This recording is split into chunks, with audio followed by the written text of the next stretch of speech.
আমি একটা নতুন রকমের ভিডিও আপনাদের সামনে পরিবেশন করছি।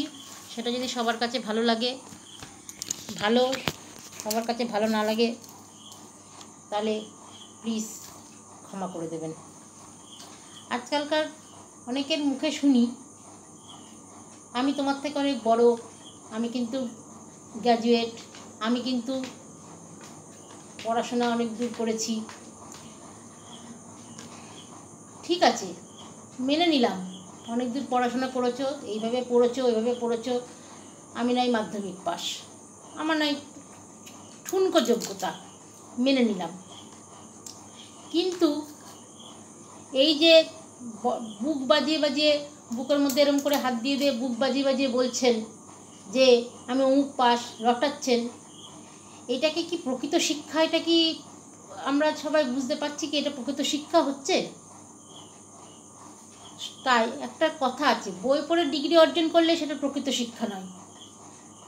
যারা পড়াশোনা জানে না তাদেরও আমি তারাও আমার কাছে সেটা উচ্চশিক্ষিত লাগে অনেক ক্ষেত্রে। কিছু পড়াশোনা জানে না, অ ক খ লিখতে জানে না। কেন এই কথাটা বলছি?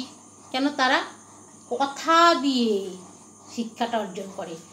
এত সুন্দর কথা বলবে, আজকালকার দিনে শিক্ষিত মানুষরাও এত ভালো কথা বলে না, এত ভালো ব্যবহার করবে না, তাদের মনটাও এত কুচুটে হবে না। কিন্তু এই যারা পড়াশোনা জানে না, অ ক খ জানে না, তাদের মনের মতন হতে গেলে তাদের 10 বার জল খেতে হবে, 10টা ঘাটের জল খেতে হবে।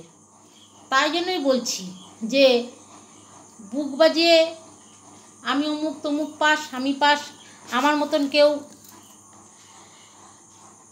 পড়াতে পারবে না, আমার মতন কেউ শিক্ষিত না, আমি সবার বড়, এইগুলো বুক বাজিয়ে না রটিয়ে নিজেকে নিজে সংযত করো, ভালো ব্যবহার করো, মনটাকে পরিষ্কার রাখো।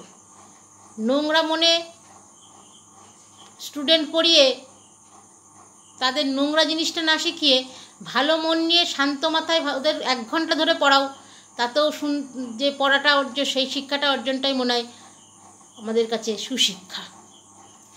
লোকের নামে কোনো খারাপ জিনিস ওদের মাথায় না ঢুকিয়ে ভালো জিনিস, ভালো চিন্তাভাবনা ঢোকাও, তাহলেই হবে প্রকৃত শিক্ষা। ওই ফার্স্ট হতে হবে, ফার্স্ট হওয়ার দরকার নেই আমার, না শুধু পাশই হোক, কিন্তু প্রকৃত শিক্ষা পাক, এটাই আমার কথা। অন্যের কি কথা আমি জানি না, জ্ঞান দিয়ে ফেললাম, ছোটো মুখে বড় কথা বললাম। যদি মনে হয় না ঠিক আছে, প্লিজ কমেন্টে জানাবেন। ধন্যবাদ।